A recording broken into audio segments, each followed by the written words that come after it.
دلوقتي جه ميعادكم مع أسرار وخفايا مكفوفين مع رقية يوسف.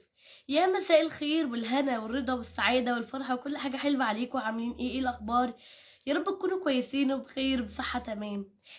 انتوا دلوقتي بتسمعوا برنامج أسرار وخفايا مكفوفين على قناة أسرار وخفايا مكفوفين. عاملين ايه الأخبار؟ دلوقتي بقى يا جماعة أنا جايلكوا سر من أسرار وخفايا مكفوفين. السر ده محدش يعرفه أو إحنا بنتصرف بيه فيه بطريقة مش حلوة. إيه هو يا جماعة؟ السر ده مثلا لما أشوف حد جاي يتخبط فأنا بقول له إيه؟ المفروض إن أنا أقول له لأ، ما أقولوش إيه؟ إحنا بنقول إيه؟ لا ما تتخبطش، حاسبي مثلا في حاجة قدامك. ما ينفعش ان احنا نعمل كده خالص. اول حاجه احنا نجيبها بطريقه تانية. بقول لك ايه عسل، انت عايزه تروحي فين؟ طب اوصلك. لو قالت لا شكرا يبقى هي لا خلاص. قالت لا شكرا تمام خلاص. علشان احنا هنا كمكفوفين بنفهم حاجه تانية غلط، لان احنا طبعا عندنا ظروف خاصه فممكن نفهموا ان انت تخطفينا او اي حاجه تانية. تمام.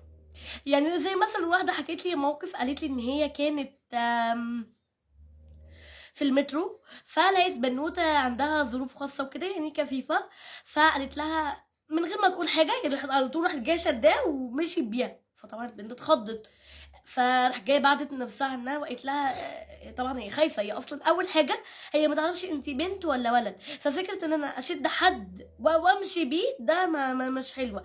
وفكره ان انا اقول لك ايه تعالى وصل حسبي عسل اتخبطي في حاجه بدي. طب ما اقول يعني ممكن نستبدلها. حسبي. طب قولي لي عسل انت عايز تروحي فين؟ بحبكم قوي، يا رب تكونوا استفدتوا. شكرا جدا، خلصت حلقتي معاكم. استنوني في حلقه جديده في برنامج اسرار وخفايا.